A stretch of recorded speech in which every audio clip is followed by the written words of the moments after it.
Hello, everyone, and welcome to Twillow Talk. I'm Tanys Coughlan from the Twillow Lifestyle Community, Twillow Lifestyle Academy, and I am joined by my beautiful co-host, Jennifer Jurkofsky. Hello, hello. Hello, how's it going? Oh, it is going. It's going. I'm like, oh, it's going. It's a day, energetically. All day, I'm telling you. Oh my goodness. So if you guys are feeling that, like, it's a collective. It's a collective thing. We're having some stuff going on. And it's nothing that's measurable because, been keeping an eye on that stuff. I mean, the Schumann has been pretty wild. We did have like a 60-hour blackout or something in the last couple of days. Yeah, but it's finished now. So, but we're slow sometimes. Well, that may be why we're catching up. Slow on the uptake. The energy's coming in. We're like, la, la, la, la, la, la. Oh, and then all of a sudden, whoa! And we get hit. Yes. That's how I feel right now. Yes.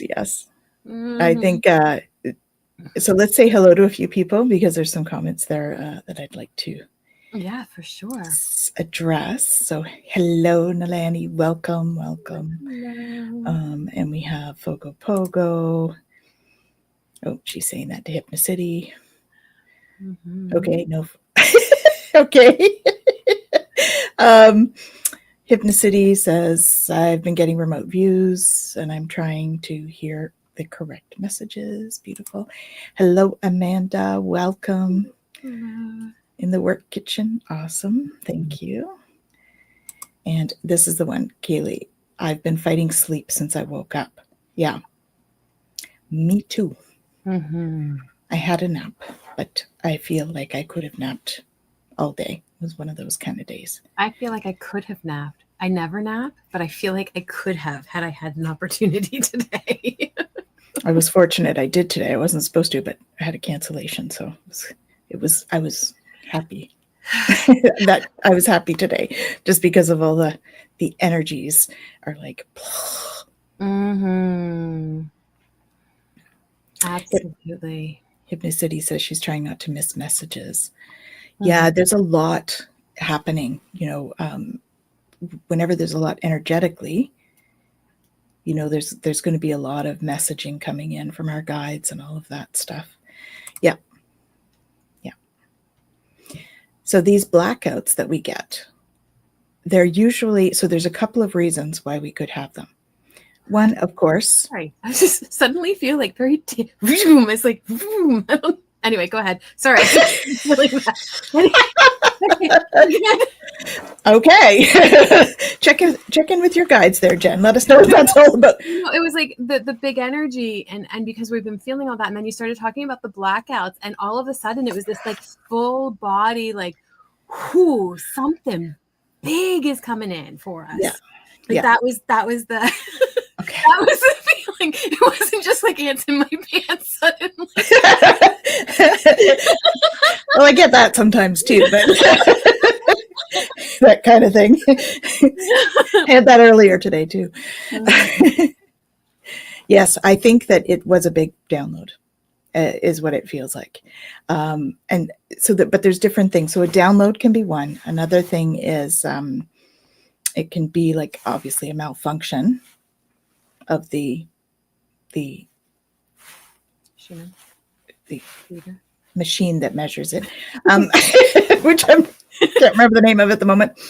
And the other thing is, of course, that it's such a high Schumann that it's off the scales, mm-hmm. and that they can't measure it. So it's just there's just a lot. And I think with Jen's little confirmation there, I think that's been kind of confirmed. Yeah, I have heard about that. I am wondering if that's what this was.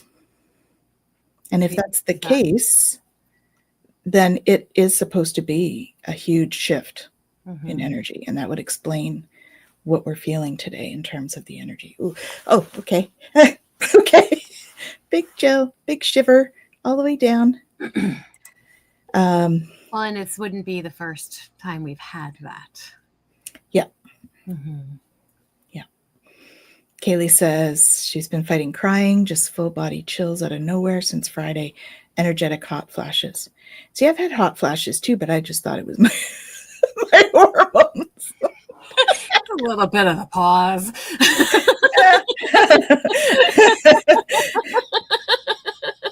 You know, women of a certain age.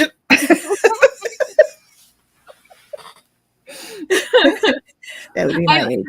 Yeah, I joke, but I really like that, like the pause, because it really, like, it is a time for us with transitioning and body and hormones and hot flashes to like say, hey, slow down, and you can fill in whatever you want in that in between. But it really is this like intense energy of like, okay, enough is enough. You've done so much for the rest of the world. Like, it is time to take a step back and slow down and take care of yourself. Yes. Mm-hmm. I don't know why I whispered that. At the very least, it's a time to put your head in a freezer. That is also self-care. It is a pause. I pause by the freezer. No, fortunately, they're, knock on wood, mine haven't been that extreme. They've just been like a wave where I kind of go, oh, what's that? So, but I know that some women have much more. Yeah. Well, and noticing the energies too, and what's going on, like this whole, like, not being able to get rested. Like Hypnocity says there, I can't get rested. And notice like what you're tapping into with this energy, especially with the idea of like the 3 days of darkness and stuff like that. Like, there's a lot of people that talk about darkness, not just darkness as in like we're not having, light. It's darkness as in like the dark energies are more prevalent and more present. And I do think that there is a component of that in what we're navigating, but it's not oh my goodness, this is meant to overwhelm us. We are meant to just shine the light that much more. Yeah. And so that piece of getting rested, like, notice what we're holding on to with the energies, so that we're not in that place that keeps us really like activated, so that we can get the rest that we need, so that we can do the work that we need. Yeah, definitely. That's good advice. Depending on what you're seeing, you do have to use discernment where that's concerned, for sure. Yeah. Well, and not everything that we view we're meant to share. Not everything that we see, period, are we meant to share. And Tanys, you and I, have talked about this before. Yeah. There are times where we're working with somebody and we get information. And it's like, okay, is this information just so that I know how to move forward? Is this information that I'm meant to share? Like, what exactly is this information for? And discernment is so important with that, because sometimes we are given stuff and we feel like, oh, I'd like to share this because my brain is going, oh, this will help. Like, I need to tell them all. And it's like, well, wait a minute. We don't know that. And so we really have to feel into it and ask the guides, like, is this something I'm meant to share? Or is this something that it's just for me to hold on to know in navigating, discussions or healing or whatever it is? Yeah. Yeah, for sure. Right. So if you're getting viewings of stuff, that might not be for the world or anybody else. Yeah. Yeah. Tap in and see what they tell you. And Kaylee says she thinks her 3 days of darkness will be next weekend on the long weekend. So much sleep is needed.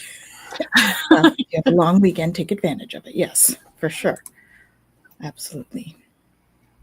So let's just take a quick look at the flares, etc., because I have that up and ready. As you can see, we've had a couple of flares, but nothing too major. I mean, this M3 here or M4. I think it got up to almost not M4, but close, M3. We've had a few of them again, though, which is something that we hadn't had for a while. They hadn't been as prominent. They were all C's for a long time. And so we've had like a few. So that is adding to our stuff here. And then we've got the KP index here, which is, Green is fine. We don't feel that too often. As it starts to creep up here, we might be feeling some of that, just it's a higher peak, but that's still not in the yellow, orange, or red zone. So we're, it's not going to be super, super high. And of course we have our little ad. This is the Schumann. And so you can see there's lots and lots of this download stuff coming in here and stuff. So yeah, it's interesting. And that we're going to feel, right? Yeah. So we may be sort of catching up with that stuff today. And as you can tell, it's kind of varying in these different spaces. So yeah, that's kind of where we're at. And if we look at, where's our thingy here?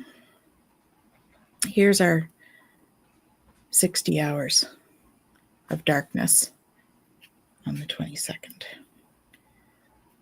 Obviously it wasn't just the 22nd, but that was part of it there. That's a long day, man. Well, I think some of this went over, and they seem to have gotten some of the information. So I'm not sure exactly what this particular site is doing, but you can see there's a lot of energies coming in, and then a big sort of break here. So it's interesting in that sense.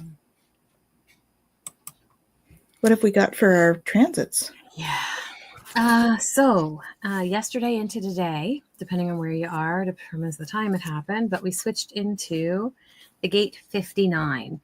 Now, the gate 59 is the gate of dispersion. It's also the gate of sexuality. It's bonding, intimacy. There's a lot of energy around this because it moves us from the shadow of dishonesty to the siddhi of transparency through the gift of intimacy. And so a lot of times we look at this and we immediately think about relationships and other people. But really the energy of this gate is about having that intimacy with ourselves. It's about being able to be truly transparent and honest with ourselves about where we're at, about what's going on. There's actually a quote from Richard. It was on his pulse that he sent out, and I just think it's really powerful to share. It says, transparency doesn't mean everything has to be out, spoken, and shared. The soul has its private and secret places where it houses its deepest treasures. True transparency begins with being absolutely honest with yourself, and that takes a lot of maturity. And so the energy right now, especially with so much coming in and all the things that we're dealing with, it's energy that's saying, hey, like, this is an opportunity for us to really check in with ourselves and figure out what's going on and how we're feeling. And so the victim state that goes with the shadow of this is relationships. And it's about feeling either excluded or intrusive. So, if we're in a place where we're self-isolating, right, we're pulling ourselves back, notice the narratives around that. Am I doing that because I'm feeling like the other person is excluding me or they don't want to be around me? Like, what is it that I'm doing? And what's going on inside of me while these things are happening? What kind of narratives do I have? All of that kind of stuff is what we want to explore during this time so that we don't end up caught up in those things, but we really use it as a time of reflection and growth for ourselves. Because again, all this stuff is coming forward. And as we were doing last night with the cards, right, we talked a lot about this. We're clearing out to make room for new. And that's going to be a big energy moving forward, is this clearing out to make room for the new. And so this right now being asked to allow ourselves to be intimate with ourselves, right? With our shadow aspects, with all of the things that are going on inside of us, so that we can hold space and release and move forward. So that's the energy that we're in, and we're going to be in that energy. Let me pull up my calendar really quick. yeah, so we're going to transition from that energy into the next on Friday. So between Thursday and Friday. So yeah, this one we transitioned between Saturday and Sunday. So not yesterday and today, but Saturday and Sunday. Mm-hmm. And then again, we'll transition between Thursday and Friday. So for the next few days, just notice if these things are coming up for you, and, hold space for, what you want to, like, what kind of experience you want to have. One of the neat things about this one too is, Richard writes about triggering planetary mutation, right? So on the genetic level. So this is he calls it the dragon in your genome. And it's really about this ability to make very deep transformations for the whole planet, right? So this isn't just a my stuff kind of thing, right? So Tanys, you said earlier, like, it's collective energy right now. And it is very much collective energy that we're in, that's being transformed. So breathe and ground. Mm-hmm. Get in water. Yeah. I did that before I came on. Same. Just to, ground and clear. Absolutely. Absolutely. Yeah. And so, to Hypnicity, your comment of feeling like less than recently, I think that there is a component of that within that energy, because we get very caught up in, it's, am I worth this connection? Is this other person worth this connection? Right? How do we feel about it? Second guessing, questioning. And it's so interesting. Like I said, I see patterns all of the time, even in like sessions and stuff, where there's patterns that people are dealing with. And they very much do fall in line with the transits. And so, connection is a big deal right now. So honoring things like this, thank you guys for being here with us, because there is that connection piece that we really do need to foster, but also making sure that we're connecting with ourselves. Mm-hmm. Definitely. And apparently breathing. So breathe and ground. My body just took the biggest breath. So she needed a reminder. Mm-hmm. Yeah, we often do, don't we? Even though it's something that's like innate. As soon as we bring attention to something, it creates it in a bigger way. I know I was talking to some people over the weekend, and it was like, just taking your hand and putting it on your heart brings attention to that heart space, so that you can actually go there and you can like put energy into, feel it, the skin, and then go inside from there. It's easier if you've got your hand there to do that. It's not as big a stretch for the consciousness and stuff. Yeah. So it's fascinating. So really bringing attention to an area is how you can clear what's going on. Or tap in, at least, right? Yeah. So, it's it's a thing.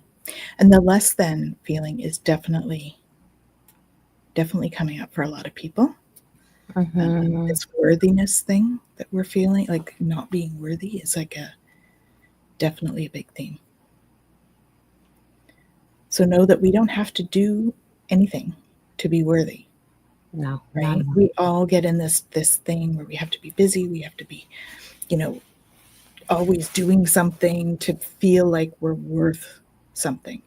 But, Jen and I always talk about how just that love, that peace inside you, you are worthy. You don't have to do or be anything different from what you are. You are worthy just as you are. And so please remember that during this time, guys, because it's important for us to know that. And I fall into it too sometimes, right? So that's why it's always good to have friends to remind us. I think Jen and I both remind each other of that regularly. Yeah. Well, and it's so true, because we have all of these fears and things that come up within us. And I think that because we're afraid of them, right, we push them aside and all of that. We don't honor the healing that can come from that. And actually, one of the things that Richard Rudd talks about with intimacy, it says, acknowledge, accept, and allow the fears of the shadow, because this dissolves the ego. And so when we're able to sit in whatever it is that's difficult for us, then that part of us that goes, oh, I can't have this, and I won't be loved if I have this, and I need to make sure that I'm, the best I could possibly be so that people will love and accept me, and all the things, right, that the ego kind of like spins around and around, they start to release, because we get to a place where it's like, okay, I see you, I feel you, right? Into that peace, hypnicity, I feel hugged, right? As Tana said, like holding that space, right? We have the ability to do that for ourselves. And then we can release some of those fears, because they don't have as much power anymore. Yeah, that's fascinating what you said there, how the ego, what was it you said? The ego releases when you sit with dissolves when you sit with the fear. Mm-hmm. And you actually acknowledge the fear. Yeah. Right? So like saying, okay, I'm experiencing some fear around this particular situation. Mm-hmm. And then sit with that, and then you'll feel less than. Right? Because the ego is not playing against you on that one. Yeah. Well, and that's what it is, right? It's all of the narratives and all of the beliefs, all of the things that we've been taught, and in a lot of ways, all of the dishonesty. Truly, right? The narratives of the world and how they show up within us. This is our conditioning. It's all of our, family or societal or whatever, groups we're part of, like all of their kind of normative beliefs that we look at and go, wait a minute, I don't know that I even resonate with any of that. And then we go through this whole, like, sometimes a full-on existential crisis. And sometimes it's more just like a dissonance that happens, and anything in between, where we're like, what do I want to do with that? And then there's this fear, like, if I go my own way, if I become my own person, if I do my own thing, what is that going to mean? Yeah. Right?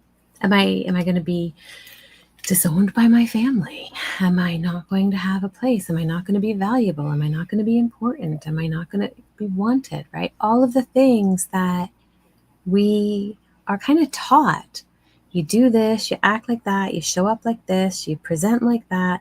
This is what you do in order to be accepted. And we're taught that from the moment we come into the world.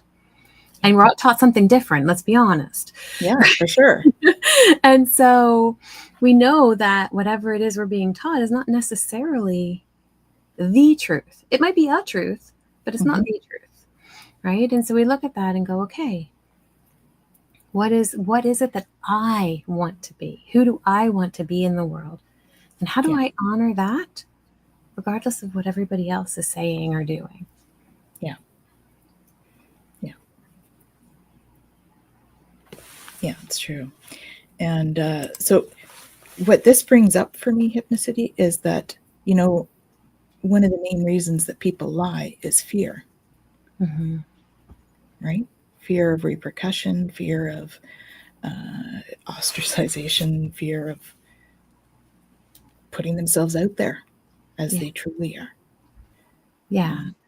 And it is true. I mean, like you say, some of us have been lied to by people who we trust. And I mean, as a whole, to what Tanys is saying, like, people are not innately honest when fear is there. Yeah. And we do realize that, I think that we have to, again, use that discernment piece to go, okay, what is it that I do want to listen to? And what is it that I maybe don't want to listen to, or that I want to challenge, or that I want to question? Because that fear, that makes us need to control, right? And that's a lot of that piece where, being lied to by trusted people, comes in, and fear of getting it wrong, like you're saying there. I mean, we realize that so much of all of the things that we do come from that place of fear. And, you know, Tanys, you and I both talk about this, that the first step in anything is to be aware of it. Yeah. Right? And then we have to observe it and go, oh, look, I just responded in that way again. Oh, there's that fear. Okay. Yeah. Okay, I see what just happened inside me. Now I can do something with it that maybe I couldn't do before. Yeah. Yeah, and this is a big thing, right? When I guess a couple of weeks ago, I don't think it was last week, a couple of weeks ago, I read the little piece that I'd written about lead with love and let love lead you. And there's a big part of it. It's about, it's okay to make mistakes, right? We have to learn through trial and error. And we've put that out there in society that we have to know how to do everything. As soon as we're adults, we're supposed to know how to do everything. And we're not supposed to, And I'm no, we're not.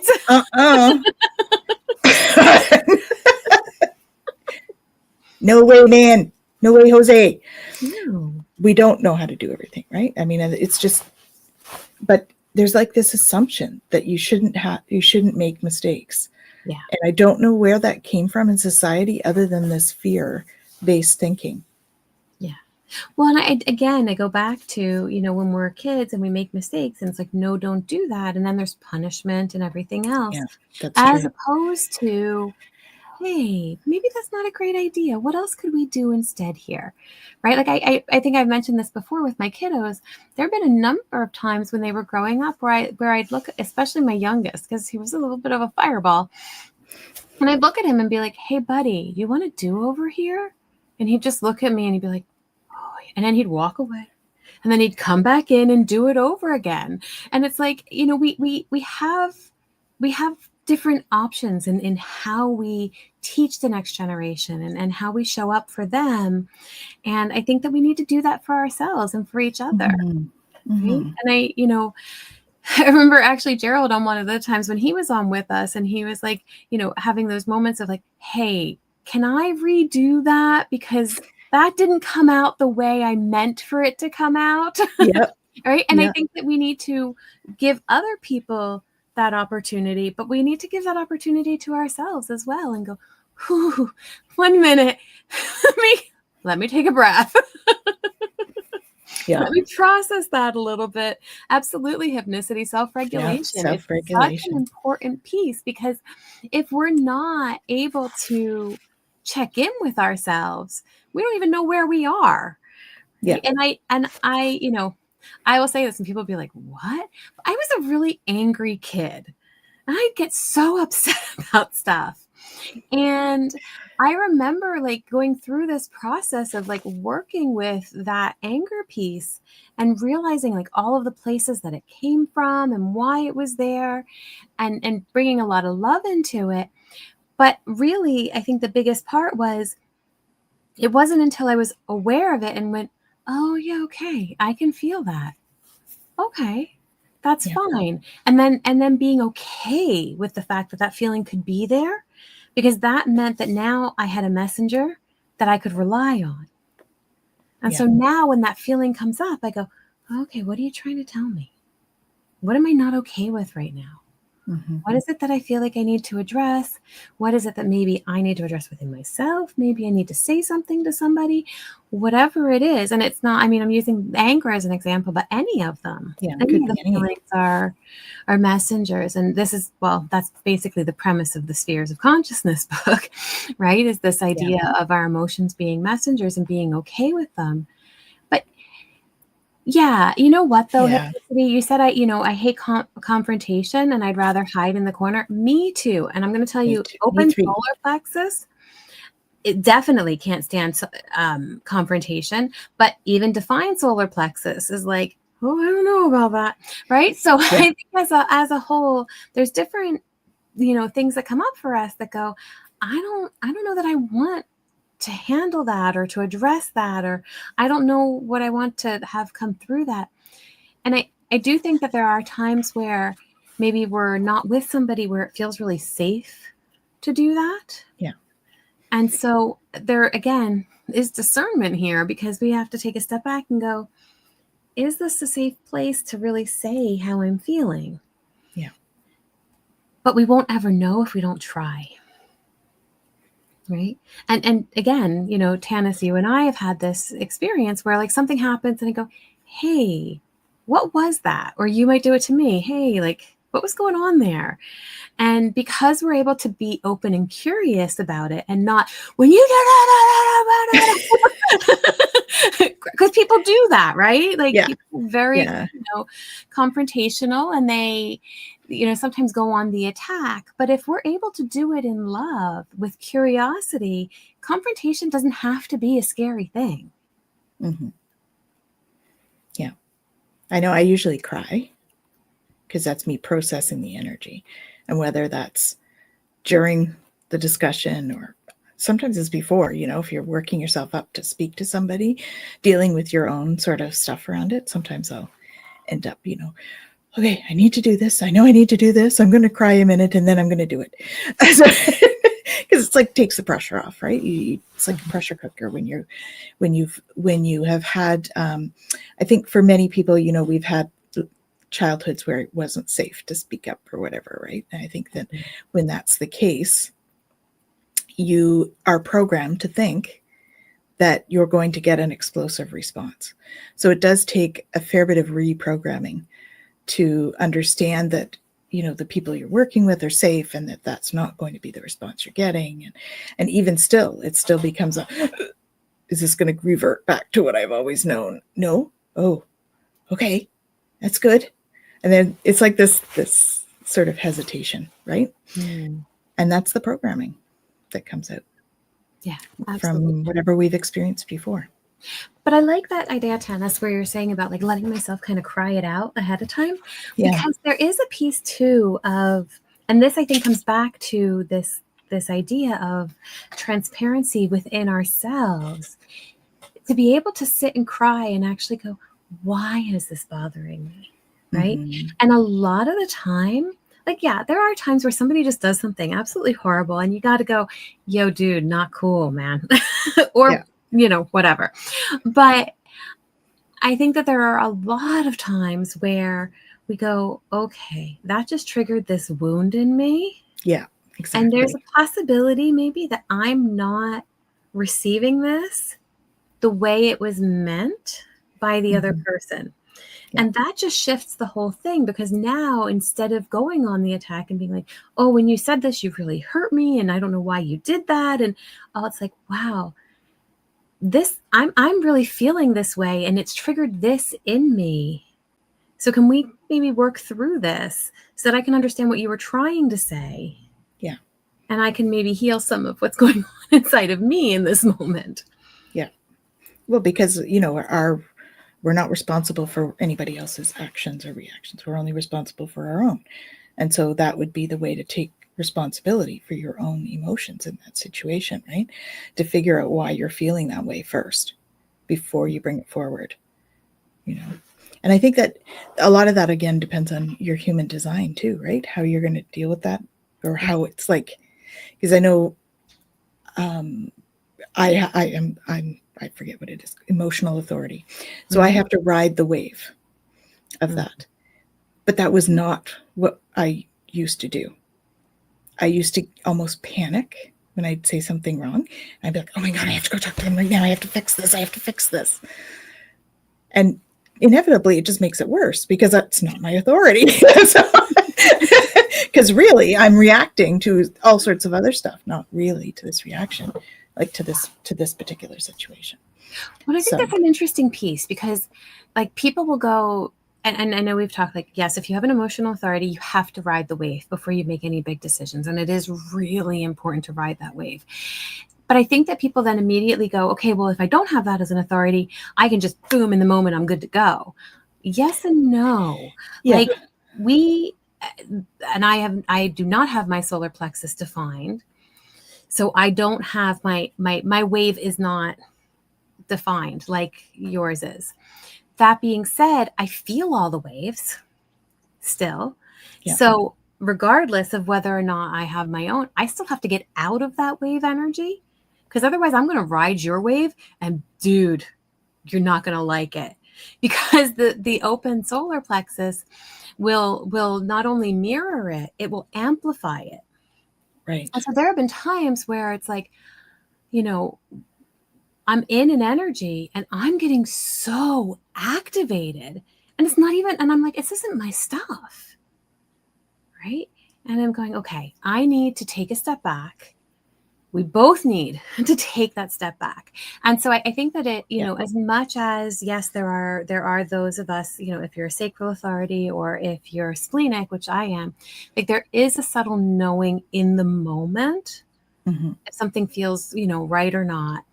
But you can't even hear that if you're caught up in an emotional wave. Right. Right. So regardless of who we are, we need to take some time. Right? We can't just dive in and expect things to go well. Yeah. We have to understand what the nuances are. Right. Hypnicity says, if you don't ride the waves, you may succumb to the water. Yeah. I think we've all done it too. I know that was one of the big things I worked on when I first started the journey. I still have it come up, of course. But that was a benefit of the doing human design, was finding that out for myself. Yeah. You know, there are a couple of key things, I think, for me. One was knowing we can feel all sorts of different emotions all at the same time. That was very freeing. Because I was like, I'm feeling all of this stuff and I don't understand it because I can't put a name on it. Yeah. Yeah. So there's a few things along the journey that have really clarified things for me, I think. You know? Yeah. Well, and I think that the things that clarify are generally the things that give us permission to be who we are. Yeah. To not have to change it because somebody else said, oh, you're too emotional, or you're too much of this, or you're that, or you're whatever it is that we've been boxed into. Because, you know, we all get boxed into a whole bunch of stuff. Yep. Right? And to be able to go, oh, I don't have to make myself fit into your box. I don't actually have to do that. That's a freeing concept. Oh, it's okay. And that just brings us full circle, right? Because we were talking about how we are worthy. We don't have to fit in the box to be worthy. No. We already are. So just because we don't fit in somebody else's box, just get rid of the box. Yeah. Give it to the cat. Yeah, they like the boxes. They like to be Yeah. Indeed. Yeah. Yeah. So just noticing, you know, what is it that's coming up for you with all of the energy, and how do you want to navigate it, right? Do you want to, you know, kind of allow yourself to step into it so that it can be transformative, right? Or do you want to say, I'm not quite ready? And I'm not saying one way is right and one way is wrong either, right? We all get to pick the journey. It's like, you know, what is that? Those create your own storybooks. Oh, yes. The pick your mystery or whatever it was. Yeah, yes. Yeah. Pick your adventure. Yeah. Right. And it's like, if you want to go this way, turn to this page. If you want to go that way, turn to that page. We get to do that in so many ways with our experience. It's like, okay, what kind of experience do I want to have right now? And then allowing ourselves to move forward with that and say, okay, let's see what happens here. So what do you tell your clients when they don't know how to move forward on things? Well, I guess it depends on what it is. But in this situation, actually, one of the things that we do, which is super cool, is we look at our values. What is it that's actually important to me in this moment? And I do my values worksheets very differently than other people, where a lot of times you'll just get a list of values and people go, okay, circle what resonates, right? And then that's it. I would say, and you guys can all do this. Actually, Brene Brown, one of her, Dare to Dream, like her values worksheet. It's great. It just has all the lists of all the values and everything else. So feel free to go grab that if you want to do the exercise, and then you can do it on your own. But the first thing that I say to clients is I just want you to sit with each word. So go through the list and just feel into the word and notice how it makes you feel. So if you get a good feeling from it, if it feels like it resonates, go ahead and put a plus sign next to it. If you go, oh no, something about that word just doesn't sit really well with me, go ahead and put a negative sign next to it. And if you get nothing, right, it doesn't feel like anything, just leave it blank or put a 0 next to it.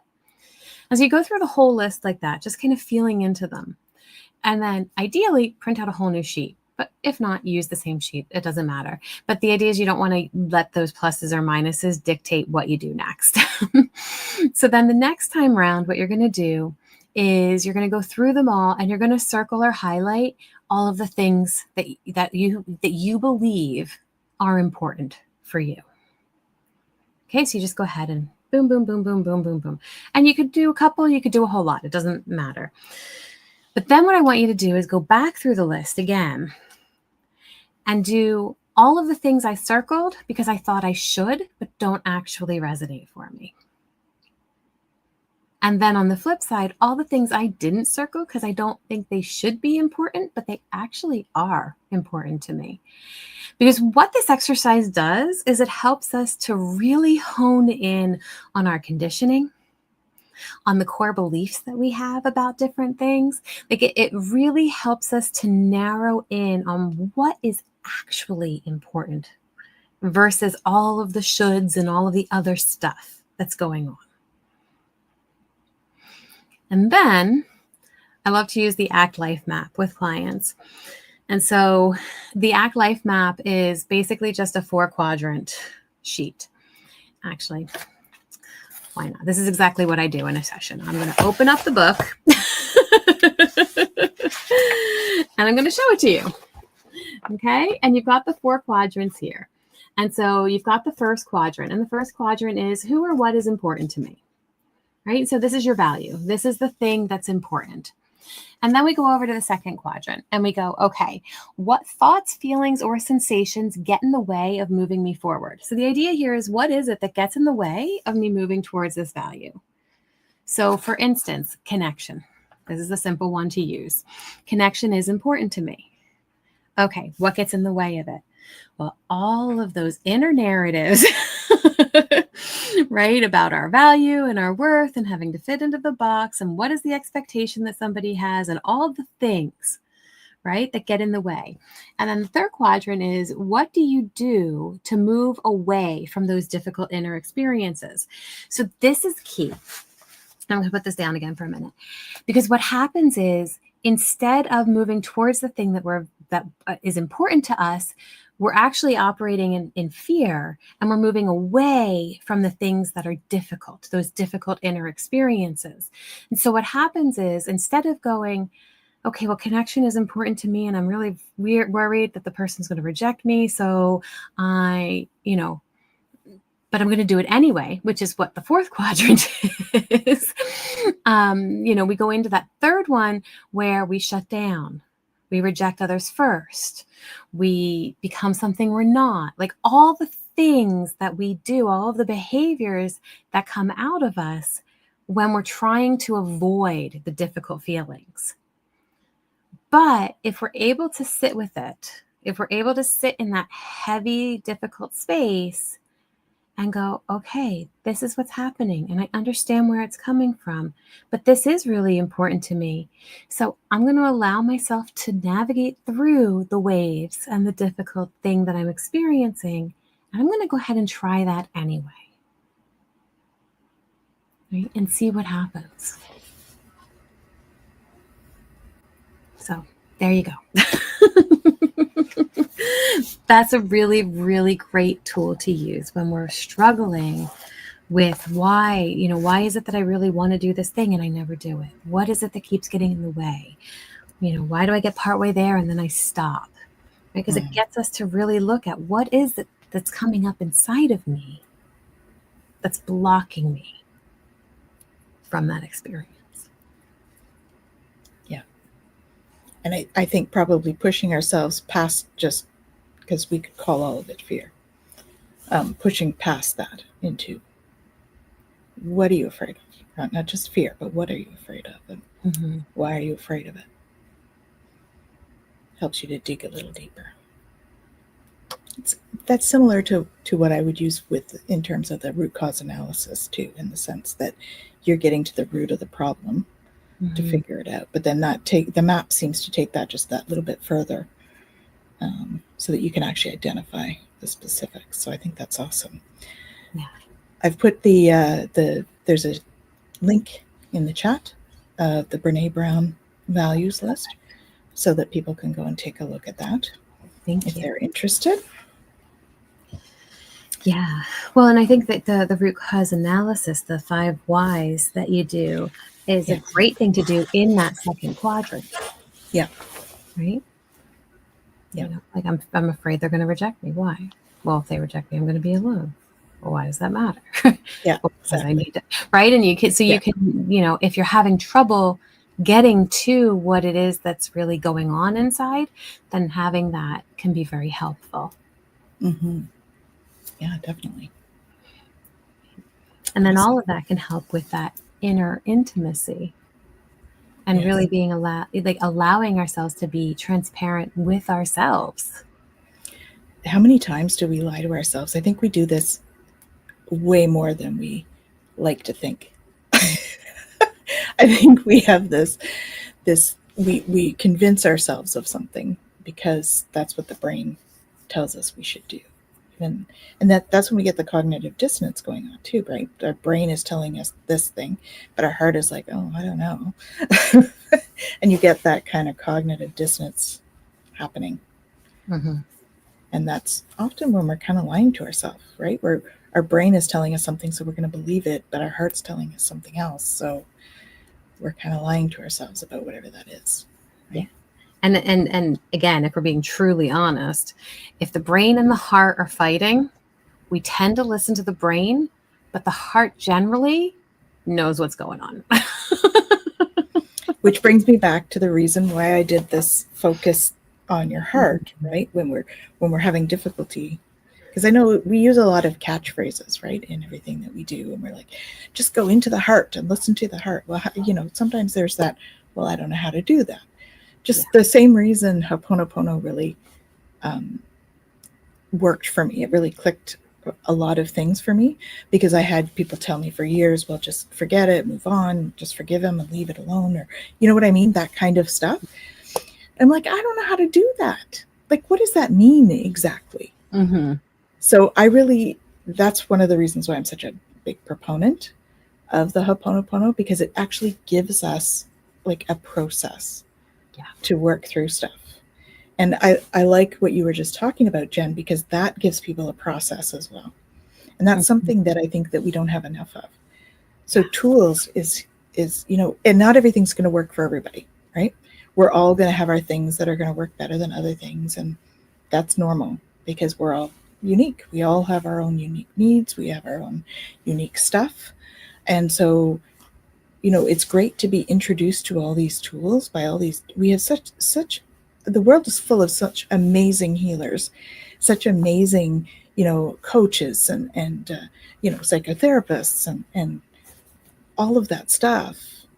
When we pull it all together, it gives us this huge, you know, library of tools that we can dig into. And that just can be so empowering for people when they're really struggling with stuff. So, yeah. Well, and I appreciate what you said there with the tools piece, because again, we get very caught up and the mind always wants to understand. And so if the mind doesn't have a process, or it doesn't have a way to understand it or conceptualize what it is, it just goes, whatever, I can't do it. Right. But if we're able to go, oh, okay, so I could just do this and then that, and then sit with that for a little bit and then understand what's happening. Oh, that's okay. And sometimes we have to like take a step back when we begin to really do the work and the process, because we go, oh, there's a little bit more here than And I realized, and maybe I have to take some responsibility for some of that. And that can be hard. Yeah. Right. I often talk to clients about how this is the best, scariest, most liberating process that you can go through. Because all the things, like you said earlier, all the feels that we have inside of us, they're all there and they're all going, oh, feel me. Oh, what about? The ultimate is, I'm overwhelmed. Yes. Yeah. So we can feel all of those things together, right? And we can go, oh, wow, like taking responsibility for my experience is really, really scary. Mm-hmm. And yet, wow, I can actually do that. That's amazing. Mm-hmm. You know, it brings to mind when we were kids and we want responsibility. Silly children. You know, our parents. Yeah, but they want, you know, I want to help. I want to help. They come and say that, right? And then as adults, we learn, if we help, we have to take responsibility for that. Or if we do this, we have to take responsibility. And responsibility can mean different things, right? Mm-hmm. I mean, in the fear-based society that we live in, responsibility can be being reprimanded, being, you know, getting punitive things because of it. And so we've been conditioned as we've become older, I don't want to take responsibility because I'm going to be punished. And it's not. And oftentimes I say that, and it's not really a punishment, but that's how we observed it as a child, as we went through, you know. We'd help, and then we'd do something wrong, and we'd get reprimanded for it. But hey, I was trying to help. Yeah. You know, so we get all these learned behaviors from when we're kids. But if you think about how kids behave, they want responsibility. They want that freedom to make choices. Yeah. So. Absolutely. I digress. What came to mind, I don't know if any of you guys have ever seen Eddie Izzard. I know I've mentioned him before. He does the stand up and drag, and it's phenomenal. And one of the sketches and one of the things that he does is talking about how as a kid, we don't yes, they want to do things, but they don't take responsibility. And so part of it is he's, this kid's getting reprimanded from his dad, and he's like, I don't know. I don't know. I was dead at the time. I didn't do it. Right? Like there's just this no onus whatsoever to it. Yeah. And then he talks about but as we get older, we begin to, mature, and then we start to actually take responsibility for things. And then we're like, oh, I'm so sorry. I dropped this mug, and I apologize. I broke. And then we begin to realize that people like it when we take responsibility. And then he goes on this whole thing about how people like to have sex with people who take responsibility. And then he's starts breaking everything. And I broke that. And I'm just going there because this card is also about sexuality, right? And all of that. But it's just funny. It's a good connector. Yeah. Because it is true. The relationship that we have with responsibility, the relationship that we have with taking that on determines if we think it's a good thing or not. Yeah. Right? It determines how we feel about it. So here's a question for you, Jen. What does responsibility mean? Do we want the Webster's definition of responsibility, or do we want the personal definition of responsibility? Well, why don't you give the personal one, and I'll look up. I'll Google the other. Cool. For me, and this is just for me, responsibility is about taking onus or holding yourself accountable, as Hypnicity says. And I think there's a difference between responsibility and integrity in the sense that integrity has to do more with our core beliefs and all of that. But responsibility is when we go, you know what, I'm going to take accountability or take onus for this thing, and I'm going to be true to my word about it, and I'm going to honor my role within it. That, for me, is taking responsibility. Okay. I like yours better than the one that's here from the dictionary. The state or fact of having a duty to deal with something or having control over someone. Oh. Yeah, I don't like that one. The state or fact of being accountable or to blame for something. They're pretty Accountable. harsh. Yeah, I mean, accountability, absolutely. Blame, though, it puts such a negative connotation on the word. And I don't think that responsibility has to have a negative connotation unless we want to give it that. I do think that even in that piece of taking responsibility for something that we did wrong, yeah, okay, blame, I guess so. But blame for me has such a, you did this. Like, there's such a density to it. It's heavy. Yeah, it's really a heavy word. Whereas responsibility doesn't have that same heaviness. Like, yes, I'm still going to be accountable for it, and I'm still going to make it right if I did something that I need to make right. But blame, it's almost like that, again, going back to that, like pointing the finger, that kind of like energy. Whereas responsibility is like, okay, right now, what do we want to do about this? Like blame feels very one way, whereas responsibility feels very reciprocal. Yeah. And that's... Yeah. And blame is very heavy in what its connotation is. Another one is the state or fact of being responsible, answerable, or accountable for something within one's power, control, or management. Yeah. I love how they use the word within the word to define the word. I know. The whole other thing. They're not being very responsible. No. Yeah. And I mean, the control over, I mean, you think about like, okay, I'm responsible for my kids. Yeah. In the sense that like, if they do something, I'm going to have to deal with that. I'm right. Yeah. Like that piece I can see, but even still, like, I think that there's nuances to it, and we don't have to go right into the heaviness of it. Yeah. Well, and when we look at that, if it goes into the workplace, right? If you're a supervisor, you're responsible for the behavior of your team and how they act or how they perform their duties, right? And that's even like written in legislation. It brings to mind, here I'm going all HR, guys.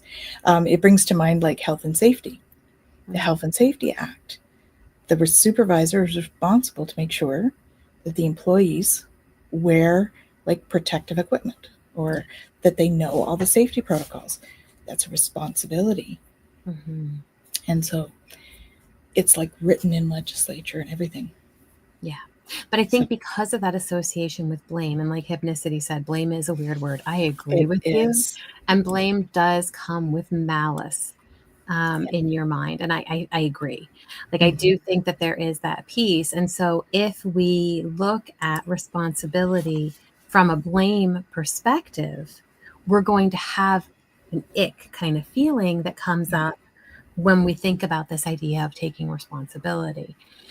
If we look at it from an opening perspective, then we're not going to have that same connotation show up. Yeah.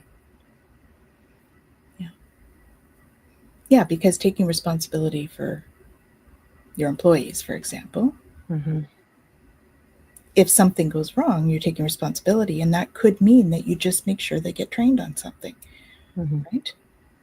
Right. Or that you bring the team together to problem solve. It doesn't mean somebody has to be in trouble, right? You know? But we also recognize that not everybody holds our definition of responsibility. Well, that's the thing. That is the thing. Our society is not set up totally as that. So. Yeah. On that note, we are responsible to give you some home play. Well, we're not really, but we like to.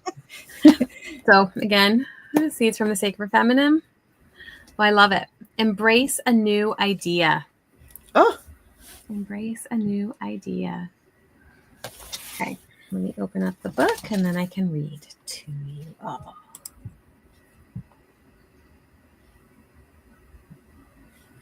Okay. Here we go. All right. Embrace a new idea. You came to experience your earth walk in a linear way. But today, grandchild, you need to be reminded of the non-linear nature of the non-linear natural order of creation. The sacred feminine path lies in the mystery and is circular in nature. Like the womb of creation, it is ever expanding. This can be very difficult for our human mind to understand. The five senses can convince you that you live only in the physical world, but this is not true. The information gathered by your physical body makes it easy to forget the existence and wisdom of your spirit. The emotional and spiritual part of you knows the invisible realm of the sacred feminine, even if you can't see it, hear it, or smell it. Remember that your mind is of the Creator's mind. It is capable of embracing anything and everything ever conceived. You are wise and more than capable of grasping new ideas. Let go, feel, and intuit the next step. See what happens if you release control and fall into the arms of the great mystery. When you allow yourself to trust in the sacred feminine, you will discover a whole new way of being. You can't make this stuff up. I think we just spent the last hour talking about that. Absolutely. So awesome. Well, on that note, let's trust the universe. And I guess we should see what's happening this week. What's going on? Because you have something tonight even, huh? I do. At 8 o'clock. I think it's 8 o'clock. Kaylee, tell me if I'm wrong.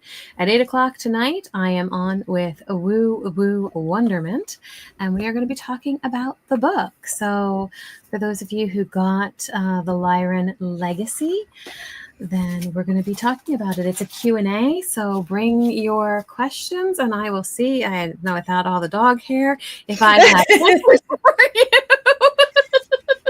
It kind of matches too. I mean, you know, Yes, yeah. Anyway.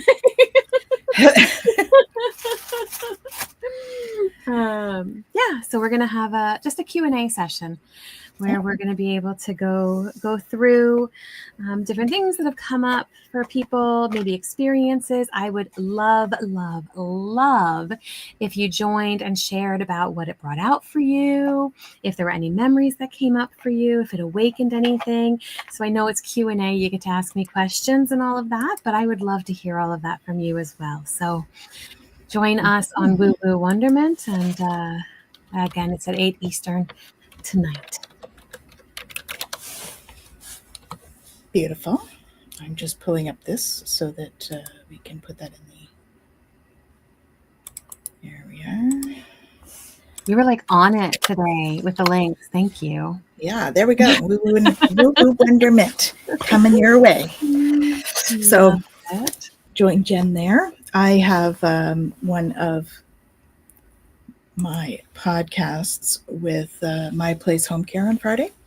So come and join us for that. Lots of information there about seniors living and home care and all of that wonderful stuff. And yeah, I think that's it then until next week. For me. It's a different week. Everybody's kind of busy getting geared up. I do want to let people know that I am starting a channeling class as well on the 7th. It's on Sunday evenings, and I've had great feedback on this class. It's like we go to each of the physical dimensions and you meet all the beings. And the other thing that you need to know about that is you're going to meet yourself. It's really, you really get to know yourself in this class. So if you're looking for something for spiritual connection, spiritual conversation, or channeling, as well as getting to know yourself, it's a great one for that. And that's the other thing I'm doing on Friday. Friday evening, there's a free workshop about Galactic Shaman program, and that's going to be on that's going to be on Friday at 7:30, 29th. So come and join us and see. If you're curious and you want to find out more, come and join us, because we're going to talk about what it is like, and we're going to have one of our students, Kaylee, on there to answer questions too about what the program was like and all of that stuff. So come on out. Yeah, come on out. And she's saying it was like intro to all the woo-woo. It's a great class. She's taken it. And so there's that was for the, I think that was for the channeling, but she's taken both. So yeah. So if we want to ask questions about any of it, we can do that on Friday. That's going to be a Zoom. So if you sign up, you should get a Zoom link, or if not, I will send it out. And yeah, that's what's happening. So the school is gearing up. We're looking at putting up programs and whatnot. And Jen and I are talking about stuff, putting things out. And, you know, all the other teachers are working on their own stuff and having conversations. So we'll stay tuned. There'll be coming. Lots of fun. All right. Yes, thank you for offering to do that, Kaylee. I appreciate it. So Friday at 7:30 is that Zoom. Come and ask questions. On that note, should we mention about next week? You could mention next week, yes. Okay. Sorry, sidebar, guys. Not that you don't see it here the whole thing. Jen, we're live.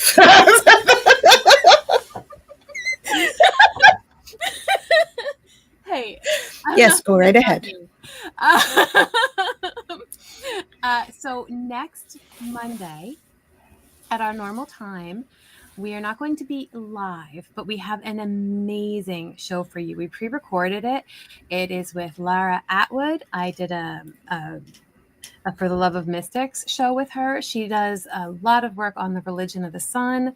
And we had an incredible conversation with her about spirituality around the world and about the religion of the sun and how it impacts, like, you know, so many different belief systems that are out there and all of that. So it is going to be a show worth watching.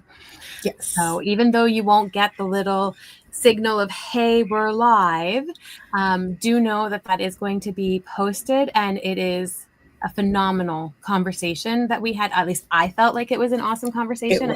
It was indeed. And the information she brings is incredible. So just wanted to put that out there. So you won't necessarily see the, oh, look, they're live, to remind you about it, but definitely give it a watch, because she is just a treasure trove of information and a beautiful soul to boot. You'll love her energy, guys. Really. It's awesome. So on that note, if you don't join us for some of those other things, we shall see you next 2 weeks from now. 2 weeks from now. Hold on. Is it going to do something? It's going to do something. There we go. Ticker tape parade. Beautiful. So on that note, we'll send you all tons of love and wishing you wonderful, transformative energy that will help bring more love and light into your life. Lots of love, you guys.